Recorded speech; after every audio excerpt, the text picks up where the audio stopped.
우리 한여름밤의 기도회가 참 이렇게 매주 은혜롭게 또 진행되고 있어서 너무 감사하고, 벌써 오늘 이제 총 4번의 기도회 중에 벌써 이제 3번째 기도회입니다. 그래서 이번 주 하고 다음 주까지 우리 이렇게 또 풍성한 은혜 가운데 달려가 보도록 하겠습니다.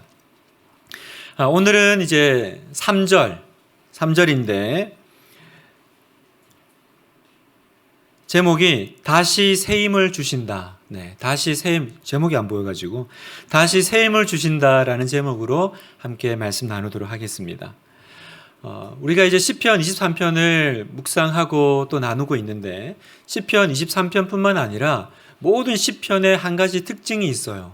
그 특징은 뭐냐면 모두 그 시편 제자들이 자신이 경험한 하나님을 고백하고 노래한다라는 것입니다. 다시 말해서 다른 누군가에게 들은 이야기를 반복하는, 그걸 그냥 되풀이하는 것이 아니라 내가 만난 하나님을 이야기하고 있다는 것입니다. 그래서 우리도 시편 저자들처럼 나중에 우리가 우리의 시편을 써야 된다면 우리에게 반드시 필요한 건 뭘까요? 내가 만난 하나님 이야기가 있어야 된다는 겁니다. 만약에 그것이 우리에게 필요한 부분이라면 오늘 하루를 살아가는 나에게 정말 중요한 미션은, 그 미션은 나는 하나님을 경험하는 것, 하나님을 맛보는 것을 오늘 하루의 최우선 과제로 삼아야 된다는 것입니다. 그래서 저는 매일 아침 제가 여러 번 제 기도에 대해서 말씀드렸지만 제가 항상 기도하는 것이 있습니다. 하나님, 오늘 하루 하나님 아니고서는 설명할 수 없는 그 스토리를 제가 보기를 원합니다. 하나님 아니고서는 내가 어디서도 들을 수 없는 그 이야기를 내가 듣기를 원합니다. 오늘 하나님이 주시는 음성을 내가 듣기를 원해요. 그 기도를 하고 그 기대감 가운데 이 하루를 시작을 합니다. 오늘 시편 23편에 이 다윗도 똑같은 그 고백을 지금 우리에게 하고 있잖아요. 특별히 3절, 내 영혼을 소생시키시고 자기 이름을 위하여 의의 길로 인도하시는도다. 여기 보면 내 영혼을 소생시키시고, 내 영혼이라고 했습니다. 다른 사람 영혼은 잘 모르겠어요. 다른 사람 영혼을 살렸는지 안 살렸는지 그거는 내가 잘 모르겠지만 분명한 사실 하나는 뭡니까?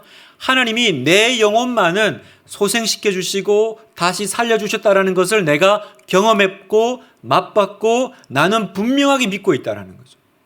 세상 누가 하나님이 있니 없니 얘기를 해도 그건 난 모르겠고, 그러나 나는 내 영혼을 살려주신 하나님을 경험했습니다. 내 영혼을 소생시켰다, 이 말은 소생, 다시 살렸다라는 거죠. 여러분, 다시 살렸다라는 걸 보니까 아마 다윗의 인생에 영혼이 죽은 것 같은 그런 시간이 있었다라는 것을 우리는 짐작해 볼 수 있습니다. 성도 여러분, 여러분 요즘 신앙생활 어떠세요? 여러분은 영적으로 이렇게 충만한 삶을 살고 계십니까? 그럴 때도 있죠. 그런데 또 아닌 분들도 계실 겁니다.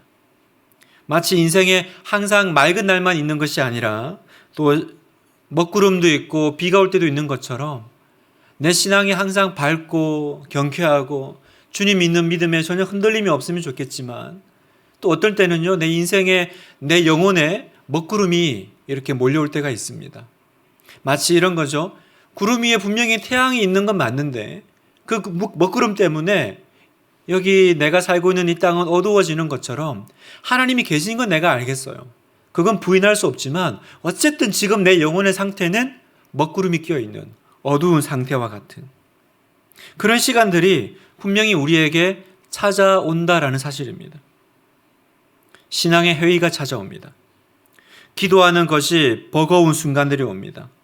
어느 순간부터 믿음이 흔들리고 내가 하나님을 지금 믿는 건지 안 믿는 건지, 예전에는 이런 고민 자체가 되게 무서웠는데 요즘은 이렇게 내가 나를 돌아보면 이게 헷갈리는 순간들이 오는 거죠.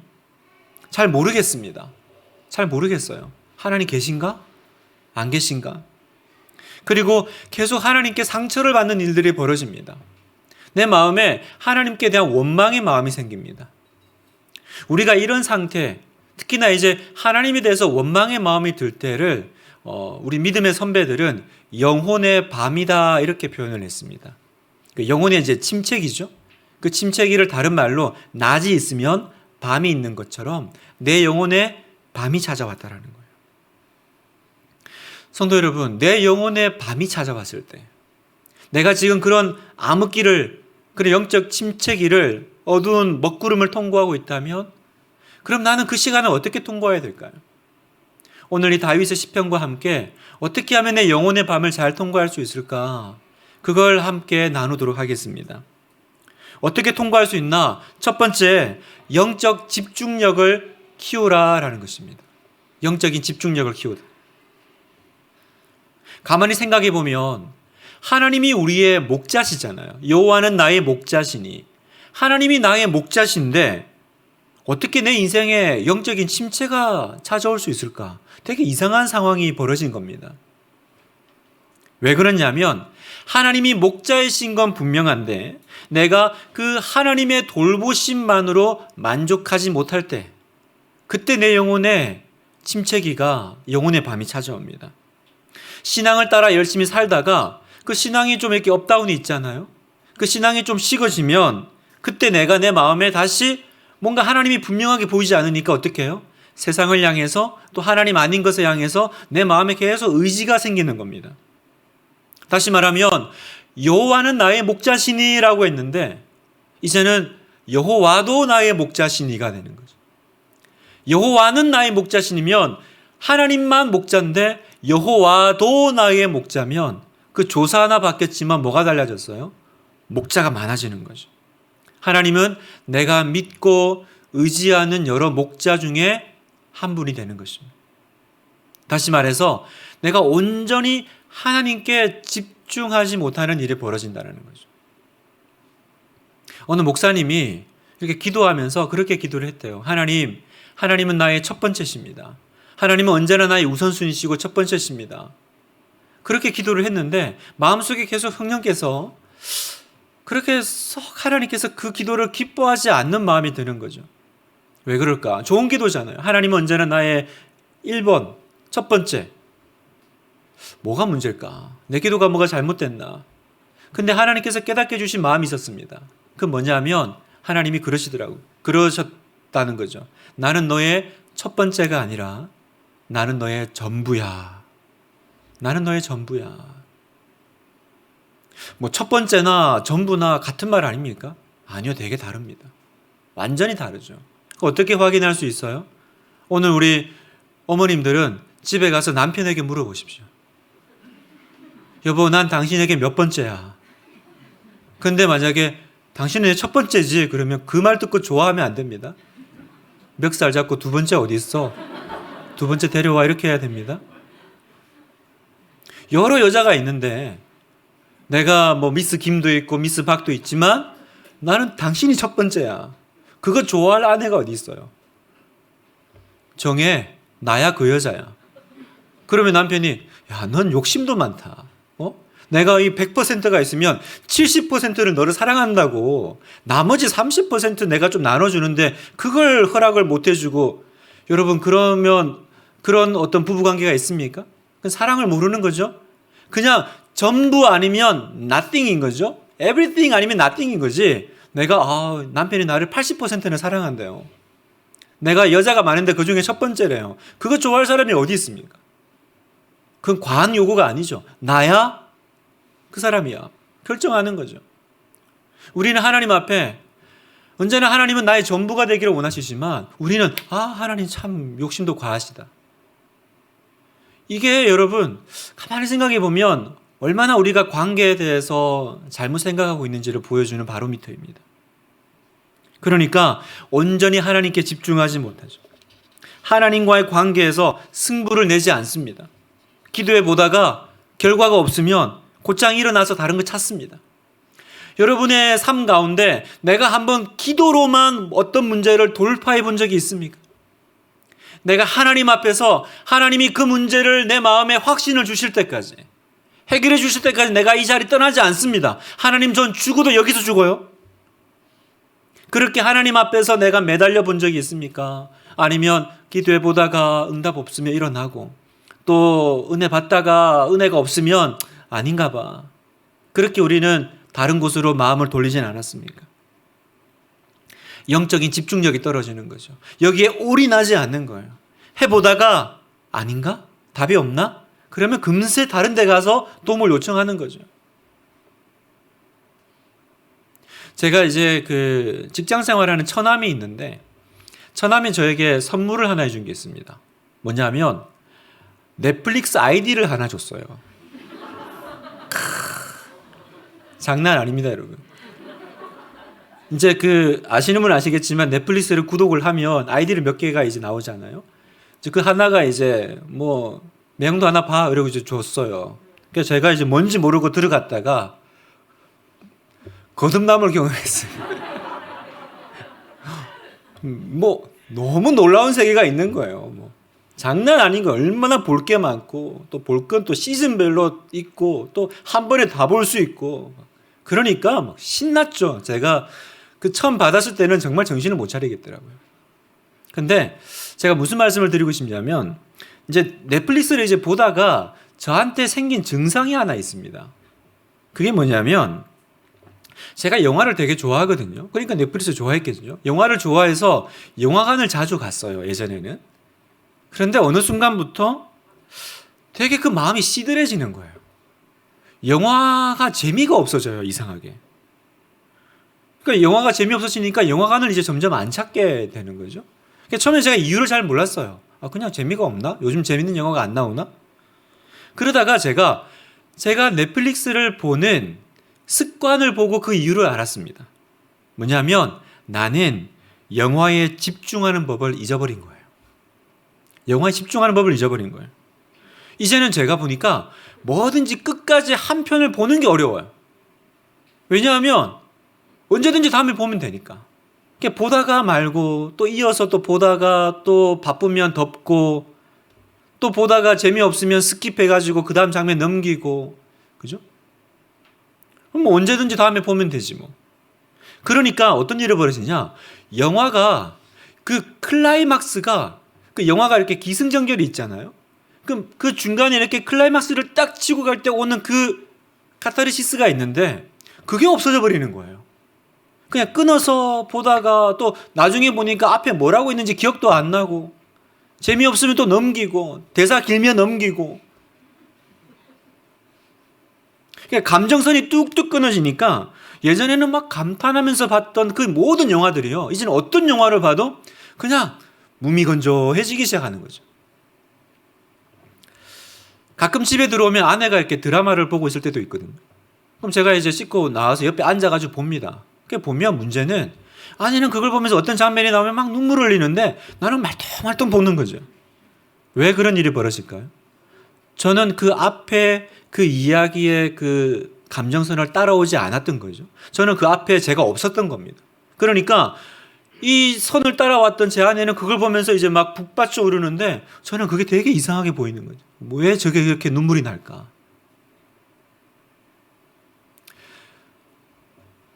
제가 왜 이 영화 얘기를 드리냐면 여러분 교회 안에 성도들 안에 이 영적 집중력의 부재를 경험하는 분들이 굉장히 많아졌습니다. 예배를 참석을 해요. 예배를 참석해요. 그리고 모든 예배 순서에 다 들어와서 뭐 나름 할 건 다 합니다. 그런데 문제는 뭐예요? 마음이 뜨거워지지가 않는 거예요. 찬양도 해보고 뭐 기도도 하고 또 말씀도 끝까지 듣고 그러는데 오히려 그러면 그럴수록 마음이 더 건조해지기 시작합니다. 왜 그럴까요? 왜냐하면 온전히 예배에 집중하지 못해서 그렇습니다. 설교야 집중 좀 못하고 중간에 놓쳐도 언제나 유튜브에 올라오니까 나중에 다시 들으면 되지. 기도와 찬양 함께 하지 못하고 계속 이렇게 구경하게 됩니다. 어느 순간 구경하게 돼요. 왜냐하면 마스크가 가려져요. 그래서 내가 입을 벌리는지 안 벌리는지 아무도 모릅니다. 그리고 또 마스크 쓰고 하려니까 되게 찬양이 어려워요. 저도 이렇게 마스크 쓰고 우리 성도석에 앉아서 찬양을 해보니까 이게 너무 숨가쁘고 어렵더라고요. 그러니까 점점 어떻게 돼요? 그냥 앞에 화면 보면서 예배를 드리는 게 아니라 예배를 이제 구경하게 됩니다. 집에서 온라인으로 예배 드릴 때는 더 심해지죠? 한참 우리 코로나 심할 때 우리 교육자들도 이제 교회를 못 나오고 딱 필요 인원만 놔두고 집에서 예배 드리려고 한 적이 있거든요.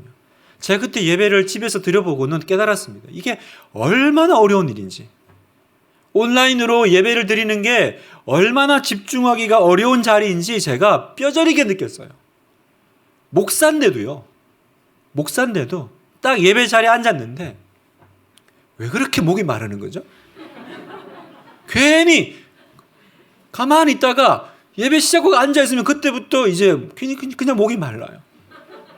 그래서 냉장고를 왔다 갔다 하고 또 괜히 앉아있으면 거슬리는 게 왜 이렇게 많죠? 요거 저거 왜 안 치웠어? 뭐 청소는 뭐. 그러니까 어떻게 돼요? 예배를 드리는 건지 내가 지금 예배를 구경하는 건지 예배를 드리다가 또 금세 목사님 저 예화가 어디 나왔더라 핸드폰 찾고 있고 찾다 보면 다음에 뉴스가 또 뜨니까 또 그거 한번 클릭했다가 뭐 하고 있지? 목사님 들었다가 또 다시 핸드폰 봤다가 목사도 그러고 있더라고요, 여러분. 그 시간들을 계속 이렇게 내가 허락하잖아요. 그러면 어느 순간 나에게 영적인 침체가 찾아오는 겁니다. 무슨 말이냐면 여러분 영적인 침체는 어느 날 아침 갑자기 이렇게 오는 게 아닙니다. 서서히 스며드는 거예요. 서서히 우리 안에 스며드는 것을 내가 그냥 방관하고 허락한 결과입니다. 다윗의 밧세바 사건은요, 어느 날 그렇게 우발적으로 충동적인 사건이었을까요? 그러지 않았을 겁니다. 영혼의 어둠이 서서히 몰려오는 것을 경계하지 못하고 방치한 어느 날 그 찰나에 일어난 사건인 거죠. 그 누가 아침에 일어나가지고 기지개 한번 켜면서 오늘은 심심한데 죄나 지어볼까? 이런 사람이 누가 있어요? 그런 사람 없습니다. 계속 그런 어떤 건조해지는 영적으로 무뎌지는 것들을 방치하고 하다 보니까 어떻게 돼요? 그 죄가 들어왔지만 전혀 그 죄가 그렇게 가까이 왔다라는 것을 눈치채지 못하고 그냥 지켜보는 거죠. 저게 뭘까? 사랑하는 성도 여러분, 오늘 우리에게 던지는 메시지는 이겁니다. 예배 생활, 신앙 생활이 피상적으로 건성으로 진행되지 않도록 우리는 전쟁을 선포해야 된다는 거예요. 여러분, 예배는 전쟁입니다, 여러분. 예배 생명을 걸어야 됩니다. 예배 한두 번 빠지는 거, 또 예배 시간 한두 번 이렇게 지각하는 거, 그렇게 허락하다 보면 예배가 부실해집니다. 예배 시간에 핸드폰 손에 들고 산만하게 시간 보내면 그렇게 온전하게 집중하지 못하면 그러다가 어느새 영혼의 밤이 찾아오는 거예요. 영혼의 밤이 찾아온 게 아니라 사실은 내가 영혼의 밤을 부른 거죠. 여러분, 하나님 말씀에 귀를 기울여야 됩니다. 그냥 앉아있는다고 들리는 게 아니에요. 그래서 성경은 언제나 귀 있는 자는 들을지어다. 여러분, 세상 귀 없는 사람이 누가 있어요? 뻔히 귀가 있는데, 듣고 있는데 예수님은 왜 귀 있는 자는 들으라 그래요? 그건 청력의 문제를 얘기하신 게 아닙니다. 네가 집중하지 않으면 너는 듣고 있지만 듣지 않는다라는 거예요. 제가 아이들 이렇게 우리 청소년들 왔을 때 그 예배 시간에 귀로 듣는 거 아니고 눈으로 듣는 거라고 제가 왜 그렇게 막 우스갯소리처럼 그렇게 했습니까? 집중하지 않으면, 보지 않으면 듣고 있는 것처럼 보이지만 사실은 아무것도 남지가 않는 거죠. 여러분, 말씀에 철저하게 내가 집중하고 귀를 기울여야 돼요. 교회가 영적으로 엄청난 부흥을 누렸던 시기는 언제나 성도들이 하나님 말씀 듣는데 열심을 내었던 시기입니다. 그게 분리되지가 않아요. 말씀 시간이 꿀보다 달게 느껴지고 설교가 끝나는 것이 그렇게 아쉽습니다. 그런 영혼이 어떻게 영혼의 밤을 경험하겠어요? 근데 우리는 설교가 끝나는 게 아쉬운 게 아니라 마지막으로 하는 그 소리가 너무 반갑죠. 저 소리가 언제 나오나. 집중해야 됩니다. 진짜 내가 영적으로 그냥 무뎌져 있으면요, 어느 순간 내 마음이 그렇게 침식당하고 무뎌지고 내 영혼의 밤이 그렇게 스물스물 찾아오는 겁니다. 다시 선포하셔야 돼요. 경계를 세우셔야 돼요. 내가 믿음이 없으면 없는 대로 그냥 기도가 안 되면 안 되는 대로 내버려 둘 것이 아니라 내가 정말로 전쟁을 선포해야 됩니다. 그 감리교를 창시한 존 웨슬레 목사님이 믿음의 확신이 흔들리고 믿음이 없어지고 내가 목사인가 아닌가 헷갈렸던 시간이 있었나 봐요. 그래서 영적 조언자였던 옆에 피터 벨러 목사님에게 자신이 이건 도저히 아닌 것 같아요. 그래서 설교를 그만둬야 되는 거 아닙니까? 라고 물었습니다. 그러자 피터 벨러 목사님은 절대로 안 된다고 그랬습니다. 요한 웨슬리 목사님이 다시 물었죠. 아니 제가 믿음이 없는데 어떻게 설교를 합니까? 그랬더니 이렇게 대답해 주었습니다. 믿음이 없으면 믿음이 생길 때까지 믿음에 관해서 설교하십시오. 그리고 믿음이 생기면 그 믿음에 관해서 다시 설교하십시오. 그래서 그 목사님이 다시 믿음을 찾은 거예요. 여러분, 믿음이 흔들리고 영혼의 밤을 통과할 때 포기하지 말아야 됩니다. 기도가 안 됩니까? 그럼 어떻게 해야 돼요? 기도가 될 때까지 내가 그 기도의 자리를 지키는 거예요. 믿음이 없습니까? 그럼 어떻게 해야 됩니까? 믿음이 생길 때까지 내가 믿음은 들음에서 난다고 하니까 내가 계속 그 들음의 자리에 나아가야 되는 것입니다. 내 영혼을 소생시키시고 주님은 분명히 내 영혼을 다시 살려주신다고 약속하셨습니다. 그 약속을 믿고 내가 그 주님 앞에 서 있으면 여러분은 다른 사람 영혼은 모르겠어요. 그건 하나님이 알아서 하실 일이고 적어도 그 주님이 내 영혼은 소생시켜 주셨습니다라고 고백하는 영혼의 밤이 끝나고 영혼의 아침이 찾아오는 시간을 맞이하게 될 줄 믿습니다. 두 번째, 성공이 아니라 의의 길을 선택하는 것입니다. 영혼의 침체기가 왔을 때 성공이 아니라 의의 길을 선택하는 거예요.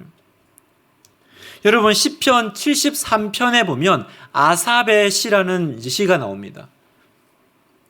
아삽은 굉장한 그 경건한 자손이었습니다.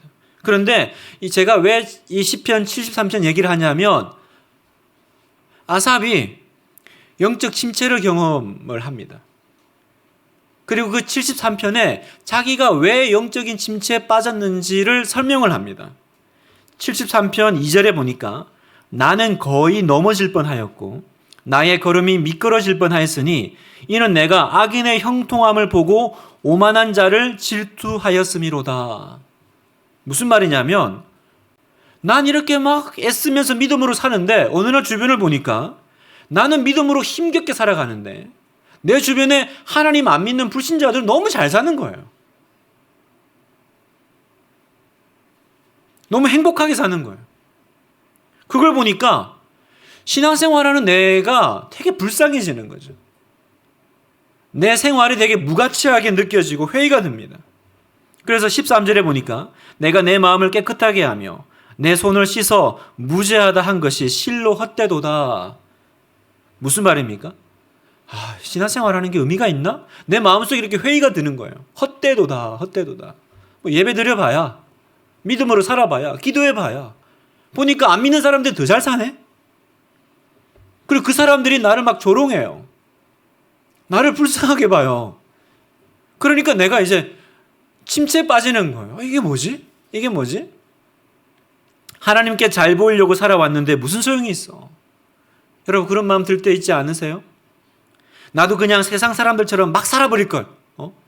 괜히 내가 이렇게 아둥바둥 믿음으로 사느라고 나만 했었네. 신앙생활이 믿음생활이 다 무슨 소용이야? 끝날 시간인가 봐요. 조금만 더 하고 마치겠습니다. 막 살아버릴 걸. 여러분 이런 생각 안 드세요? 어느 날 막 이렇게 막 그 찾아오면 에이 그냥 나도 그냥 막 살아버리지. 표도 안 나는 거, 티도 안 나는 거, 차이도 안 나는 거. 이렇게 다 포기하고 싶고 이런 마음이 들 때 어떻게 하면 마음을 신앙을 되찾을 수 있을까요? 근데 여기 다행히 이 73편의 아삽이 그 답을 가르쳐줘요. 16절에 보니까 내가 어쩌면 이를 알까 하여 생각한즉 그것이 내게 심한 고통이 되었더니 하나님의 성소에 들어갈 때에야 그들의 종말을 내가 깨달았나이다. 이걸 생각하면 되게 고통스러웠는데 언제 답을 얻었어요? 하나님의 성소에 들어가면서 아하 했다라는 거죠.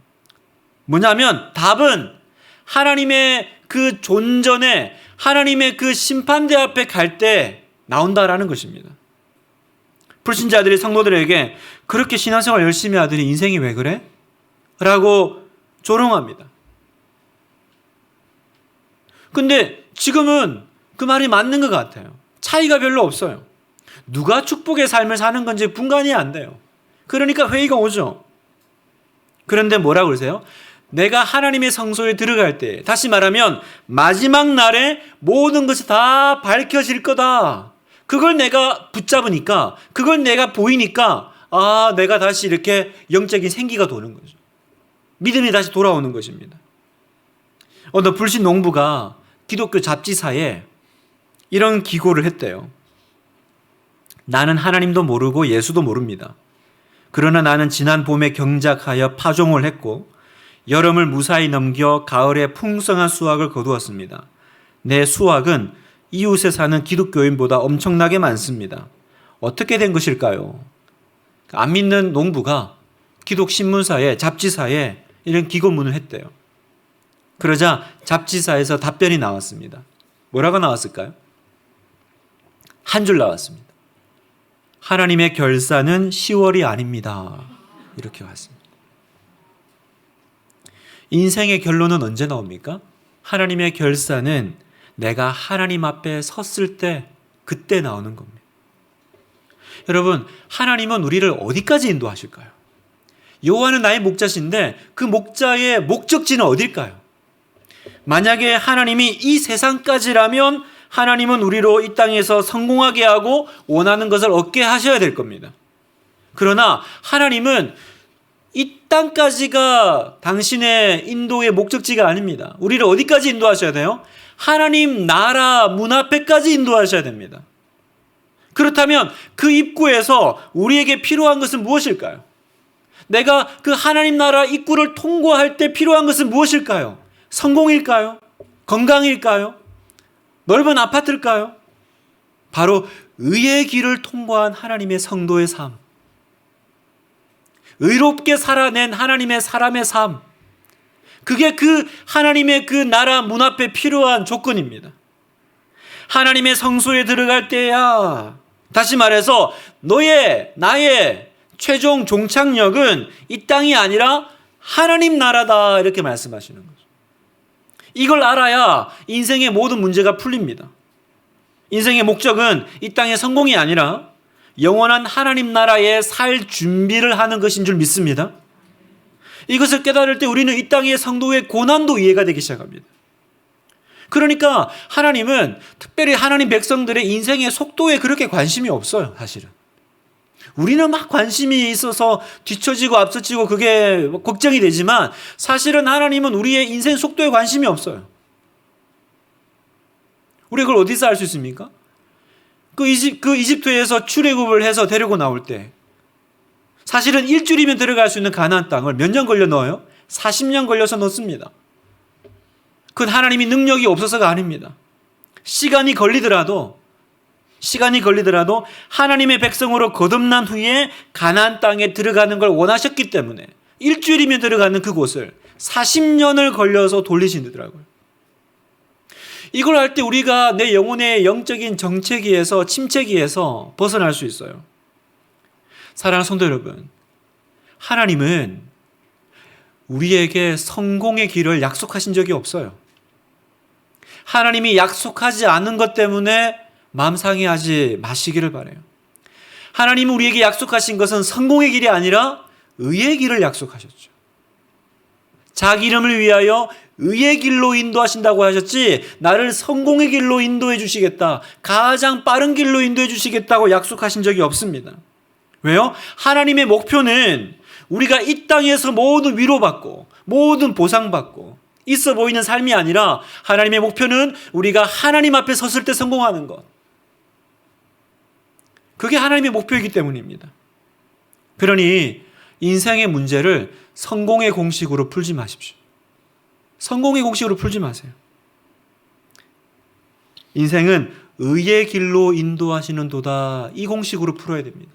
내 모든 문제를, 내 모든 인생을 성공의 선글라스를 끼고 보는 것이 아니라 의의 길이라고 하는 안경을 쓰고 그 안경을 쓰고 바라보면 왜 나는 이 길을 통과하고 있는지가 이해되고 해석이 되기 시작할 것입니다. 그래서 이제 오늘 밤 우리가 뭘 결단해야 돼요? 하나님, 저는 이제 성공의 길에서 의의 길로 방향 전환하겠습니다. 그 결단이 필요한 겁니다. 지나가다 보면 저기 판교 우리들 교회 보면 큰 광고판 자주 붙이잖아요. 예전에 제 마음에 되게 인상 깊었던 그 광고판 문구 중에 하나가 그거였습니다. 결혼의 목적은 행복이 아니라 거룩입니다. 결혼의 목적은 행복이 아니라 거룩입니다. 다 같은 맥락입니다. 성공이 아니라 의의 길로 인도하시는도다. 그래서 마태복음 7장 13절에 좁은 문으로 들어가라. 멸망으로 인도하는 문은 크고 그 길이 넓어 그리로 들어가는 자가 많고 생명으로 인도하는 문은 좁고 길이 협착하여 찾는 자가 적음이라. 좁은 길로 들어가라. 좁은 문으로 들어가라. 우리는 좁은 문으로 들어갑니다. 많은 사람이 찾지 않습니다. 그러나 우리는 그 길이 맞다고 믿습니다. 넓은 문, 넓은 길, 많은 사람이 갑니다. 성공의 길이기 때문에 그렇죠. 그러나 우리는 좁은 문, 좁은 길, 의의 길을 찾아갑니다. 말씀을 마무리하겠습니다. 아프리카에 진짜인지 모르겠지만 그런 부족이 있대요. 어떤 부족이 있냐면 아침에 해 뜨게 해달라고 기도하는 부족이 있대요. 이 부족의 특징이 뭔지 아세요? 매일 아침 기도 응답을 받는다라는 거죠. 매일 아침 응답을 받아요. 여러분 가운데 웃으셨지만 그 다음날 해가 뜰까 안 뜰까 고민하는 분은 아무리 믿음이 없는 분이라도 그런 분은 안 계시죠. 해는 반드시 떠오르는 겁니다. 오늘 3절을 새 번역본을 보니까 이렇게 번역을 했더라고요.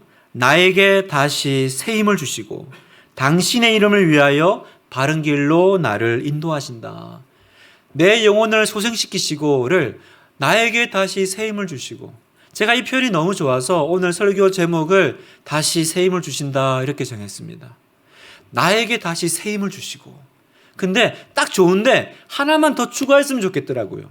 이 앞에다가 뭐냐면 반드시를 넣고 싶었습니다. 반드시 나에게 다시 새 힘을 주시고.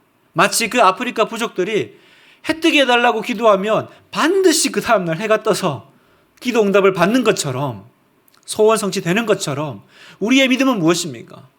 반드시 하나님은 나에게 새 힘을 주신다. 내 영혼을 소생시켜 주신다. 우린 그걸 믿는 것입니다. 그래서 오늘 이 밤에 주님 앞에 그렇게 기도하며 나아갑시다. 하나님, 내 마음이 외롭고 무너질 때 나에게는 선한 목자가 있습니다. 그 목자 되시는 주님께서 다시 나에게 일어날 새 힘을 주실 줄 믿습니다. 외롭고 서러워하는 여러분에게 주님 말씀하실 겁니다. 내 아들아, 이곳은 너의 정착지가 아니란다. 이곳은 너가 도달해야 될 곳이 아니야. 너는 아직 고향에 온 것이 아니지. 여러분, 이 세상의 성공의 눈으로 자기의 인생을 평가하지 마세요. 하나님의 목표는 여기가 아니라 하나님 나라인 줄 믿습니다. 그래서 오늘 밤에 우리 이렇게 한번 기도할 텐데, 하나님, 이제 나의 기나긴 영혼의 밤이 끝나게 도와주시옵소서. 여러분, 영혼의 밤이 찾아오는 걸 내가 어떻게 할 수는 없지만, 그러나 그 영혼의 밤에 잠식되어서 그 영혼의 밤이 계속 길어지도록 허락할 수는 없어요. 오늘 밤 주님, 이 밤이 끝나게 도와주시옵소서. 마치 반드시 아침해가 떠오르는 것처럼 하나님, 내 영혼의 밤이 끝나고 내 영혼의 태양 되신 주님께서 내 인생을 찾아오시고 내가 너의 밤을 끝내러 왔다. 너는 낙심하지 말고, 너는 두려워하지 말고 나만 바라봐. 나에게만 집중해. 너에게는 내가 전부야. 그러면 돼. 나만 바라보면 돼. 우리가 영적 집중력을 가지고 주님께 내 모든 걸 걸고, 주님, 나에게 기도의 문을 열어주실 때까지, 하나님, 이제는 내가 내 영혼의 생기가 돌 때까지, 내가 믿음이 생길 때까지 내가 주님 여기서 주님 앞에 내 모든 걸 걸겠습니다. 하나님, 내가 살아도 여기서, 죽어도 주님 앞에서 죽겠습니다. 오늘 밤 그 결단 드리면서 나가겠습니다.